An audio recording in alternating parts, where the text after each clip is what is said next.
Well, thank you so much, Ayan. It's such a pleasure being friends with Ayan, a great honor, and it's a great honor to me that you've introduced me here tonight. I'm slightly nervous because I'm not used to friendly crowds. And I think it's a first, so please bear with me if I stutter or lose my train of thought. I'd like to thank Paul Singer, the chairman of the Manhattan Institute, Rehan Salam, the president, and also the great pleasure of being a co-honoree with Ross Perot Jr. It's my view that none of us come into the world fully formed by any means.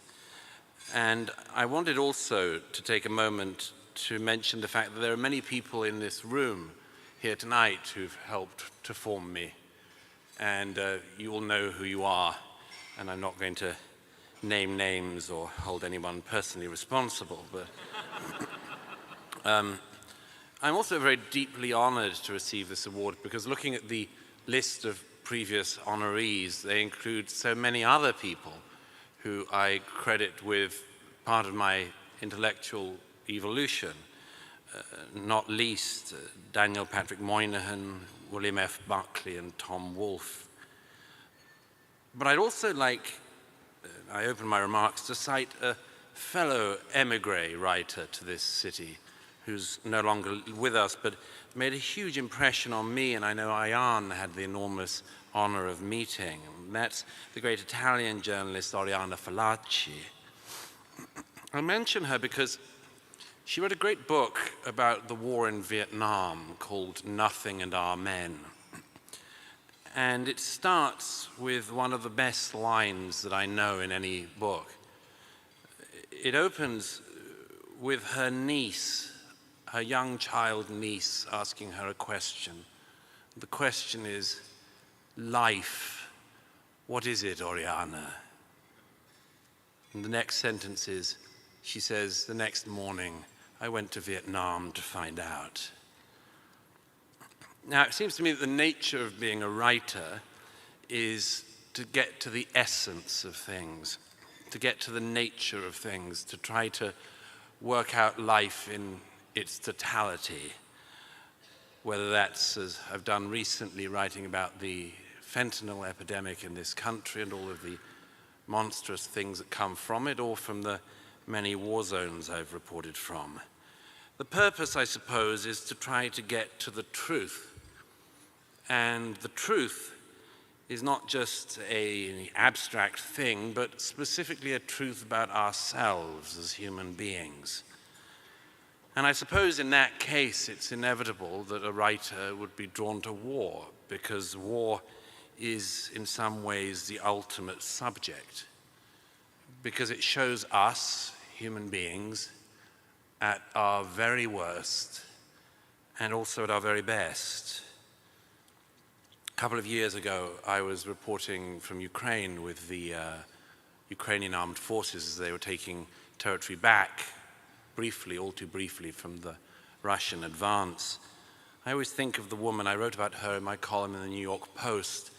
I always think of the woman of 28, beautiful blonde woman, who I met at the very front line. It was in the cold of November, and she had given birth to her first child the month before the Russians invaded. And she told me when I said, "What did you do?" She said, "I gave my child to my mother in Kiev, and I haven't seen her since." There's no rotation. There's no rotation. We don't have the luxury of rotation in the army at the moment. I think of all the people I've seen in Iraq, in Ukraine, northern Nigeria, where the Christians are under such terrible and almost ignored persecution, and for many other places. But I've never seen as much of the best and the worst of humankind as I have in the past 6 months in Israel and Gaza. I was here in New York on the 7th of October, and on the 8th of October, I went down to Times Square. And there were these men and women waving signs celebrating the massacre of the previous day. They weren't calling for a two-state solution. They weren't saying, we'd awfully like to do some borderline territory swaps in the West Bank. No, it was all celebrating the massacre. And some of them were doing it, and they were holding these signs in Times Square, by any means necessary, at a time when we already knew what those means included, and in fact, when the massacre was still going on. And I thought then, and I said this in the Post, I thought then that a couple of things were obvious. The first is I had to get to Israel as soon as I could. The second was that we were going to see a kind of Holocaust denialism in real time, and therefore I thought I should see with my own eyes everything that had happened, everything I could see.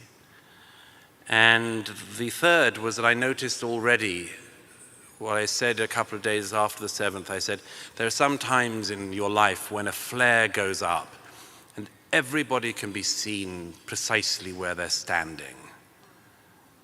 And that seemed to me to be exactly what happened. I went straight to the sites of the massacres, to the hospitals where the wounded were recovering. I won't give you all of the, or even any of the terrible stories you can hear from there. I joined the experts in the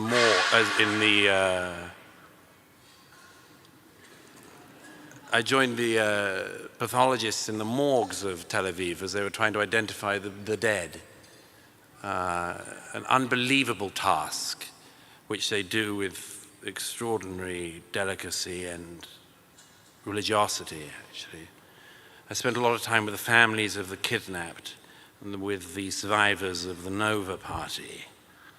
But I also had the great opportunity to witness firsthand Israel's response, because unlike some countries today, Israel doesn't just sit back with equanimity when it's attacked, much as some of the world would like it to do so.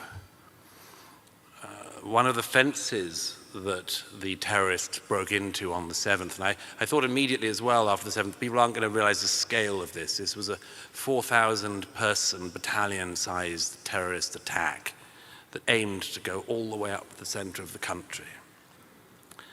I felt rather proud, actually, to go back through that fence with the IDF when they were going into Gaza in search of the hostages.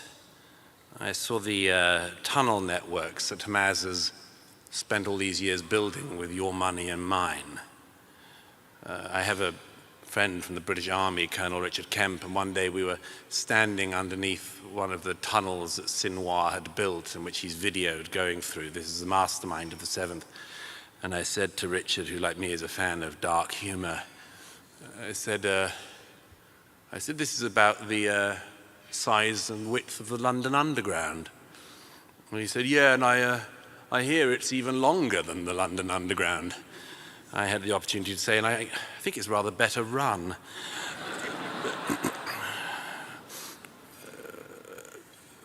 But it was, I suppose I can say, as much as any person could, that I saw it all. And on the day I left Israel a few days ago, I was the first person allowed in to see the Hamas terrorists who'd committed the atrocities of the 7th in the prison cells in which they're held. I mention all of this really to say, what do I make of all this? I'd like to say the first thing I would like to do is something even more heretical than what Paul Singer did earlier. I'm going to quote scripture. I think often of the line from Deuteronomy, when God says, I've set before you life and death, blessing and cursing, therefore choose life, that you and your descendants might live. And I think also of the psalmist who said, I shall not die, but I shall live. Because when I think of the 7th now, I don't only think of the victims, I think of the extraordinary heroes, and I want to mention them to you above all. There's a young man who's a friend of mine in his 30s. On the morning of the 7th, he woke up in Jerusalem, realized the seriousness of what was going on, got into his car, drove south, collected some guns, left a farewell message to his children and his wife on his phone, got a call from his company commander on the road saying, "You have to come back to base in Jerusalem." And he said, "No, we're needed south now." And his battalion commander said, "Are you defying an order?" He said, "Yes, I'm defying an order. We're needed in the south." And he fought for the next 48 hours, and he survived. I think of my friend Moshe, who I've had the great good fortune of being with for many months. He's now my cameraman, or was from the beginning, and the first day we were together, we donned our battle armor and helmets, and on the Gaza border, and I noted that Moshe had a bullet mark down the top of his helmet, and he hadn't mentioned anything about it. I said, "Where's that from?" And he explained that it was from the 7th. He every Saturday would go down to see a friend of his in Kfar Aza, also in the media, and he drove right into the middle of the firefight on the highway. He got out and he fought, and he killed 3 terrorists with his own gun that he carries with him, thank goodness. And he fought for the next 2 days. And he doesn't expect any applause from it or anything like that. Just did what he had to do. I think of the extraordinary Druze men who provided the food at the party, at the Nova party, and who I met a few months ago, some weeks after the atrocities, and who described to me not just what they'd seen at the party, which the world was already trying to deny, but what they'd done. And they didn't see themselves as heroes at all, but because they could understand Arabic, they saved so many young Jews that morning. And when I said to them, "Why, among other things, did you do it?" They're proud Israelis, they're Druze. They said, "The Hamas hate us even more than they hate the Jews." I think of the Muslim doctor who Hamas held as a human shield at one point in the morning, and who, even after being wounded, saved the lives of other Israelis. I think of the extraordinary people of the United Hatzalah, sort of first responders unit. They all get an alert on their phone, and they all go off and address a car crash. And I spoke to the head of that organization in Jerusalem. He said, in 30 years of doing this job, the whole 30 years altogether wasn't like 1 minute that morning. The lights just went off everywhere. And I think of a young woman called Adi Baruch. She was 23, and I was with her family in December in Judea and Samaria. She's a beautiful girl, a photographer, and she decided she had to go and re-enlist after the 7th, and she did. Her parents begged her not to, but she said she had to. And she was killed on her first day by a rocket that landed on her in Sderot. But her parents shared with me the note that she'd left for them in case she didn't make it. And in it she said, among other things, how sorry she was. But she said, "I wanted to live life, and now I want you to live it for me." I think, finally, of the extraordinary evening in November last year. I was at the Schneider Children's Hospital when the helicopters came, returning the first hostages, the first children who Hamas had stolen from their homes in the south. And we'd been waiting for them for 2 days. There were 2 days of thwarted exchanges where Hamas deliberately eked it out, more and more torture for the families.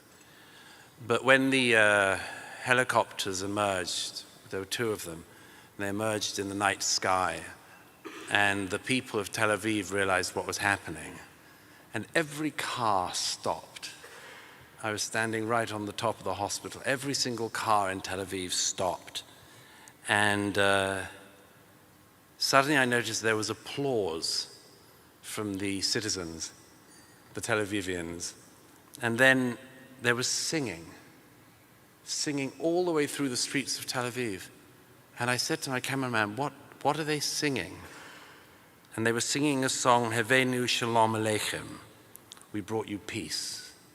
And I learned afterwards that, speaking to the helicopter commander, that there was such intense competition among the helicopter pilots to have the good fortune, the honor of returning these children home.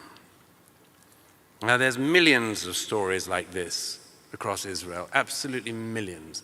The country rings with them, it resounds with them. And it makes me think a lot about home, my home here in America, my home in the UK. There have been polls over the last couple of years asking Americans and British people, what would you do if your country was invaded?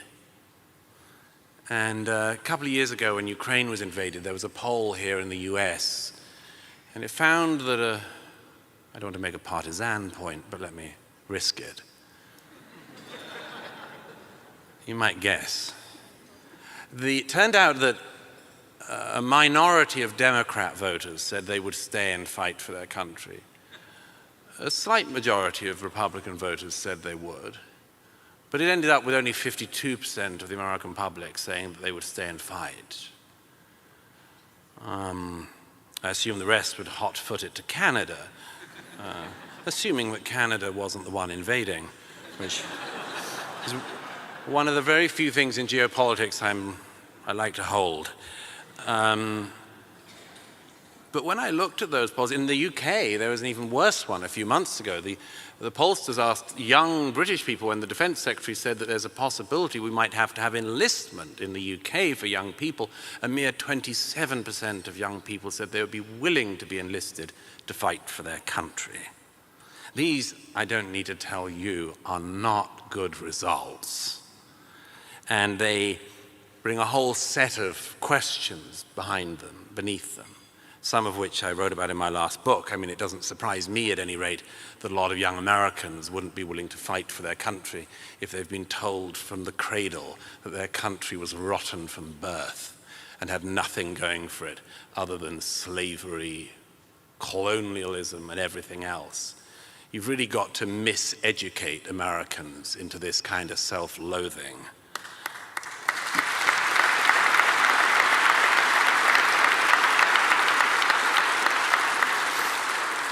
But I compare this to what I've seen in the last 6 months, and actually a number of my readers and viewers have said to me in the last 6 months, you've changed, Douglas. And I sometimes ask them what it is they think, and they said, you've lost some of your pessimism. And I've said to them, that there's a reason for that. And the reason is what I've seen in the Israeli public. Because actually this wasn't theoretical. It wasn't a poll question. It wasn't some dolts on an American campus cosplaying being terrorists for the day. Their pathetic attempts to, what's the latest one? They're now in LA, they're doing call to prayers. There's a guy in New York who's got a belly button and a crop top, and at the beginning of this academic year, he was on camera calling for a climate emergency, and now he's for Hamas. And I suppose he's queers for Palestine, and chickens for KFC and all that.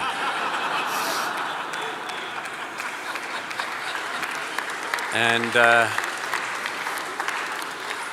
I would love to drop him into Gaza, although, as I've occasionally said, I'm not sure there are very many tall buildings to throw him off. But once they rebuild them, that guy will have about a day.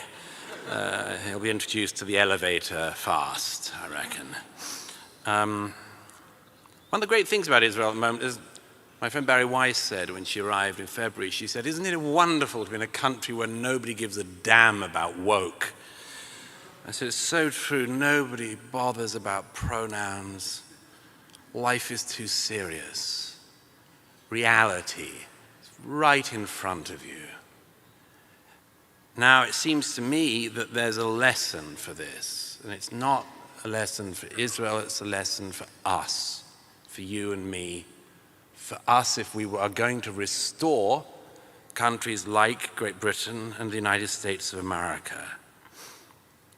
You know, I spoke some months ago with an older guy in Tel Aviv who said to me, he'd fought in the 1967 and the 1973 wars, and he said, I owe the younger generation in Israel an apology.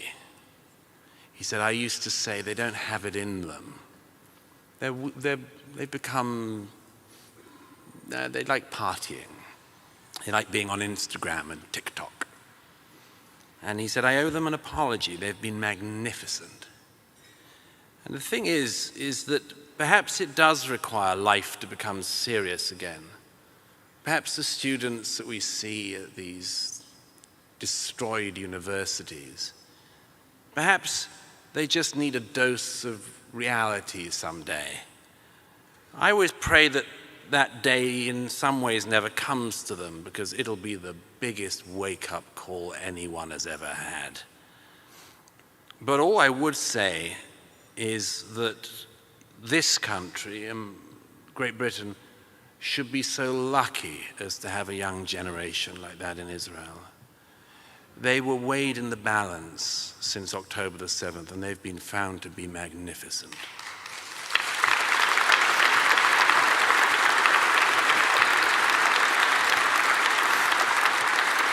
And so what I wanted to say was, really in closing, is that question, I suppose, of Oriana Fallaci's. I wonder what I've learned about life. And I'm going to give you, I'm afraid, a circular definition. That life has to be fought for, and it has to be cherished. And that what Israel has been up against is not just a people of death, but a cult of death. A cult which wishes to annihilate an entire race, and which, after dealing with that race, has made very clear what it wants to do with Christians, everyone in Britain, everyone in America, and everyone else next. They don't hide it at all. And we're merely stupid in not believing them. And I suppose for those people in America who don't believe them, I'd say, slumber on as long as you can.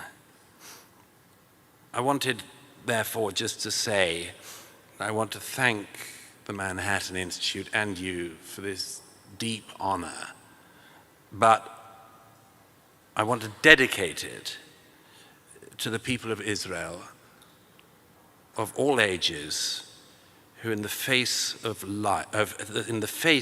absolute death cults, in the face of people who most people in this country have no idea of, can't imagine what these people are capable of.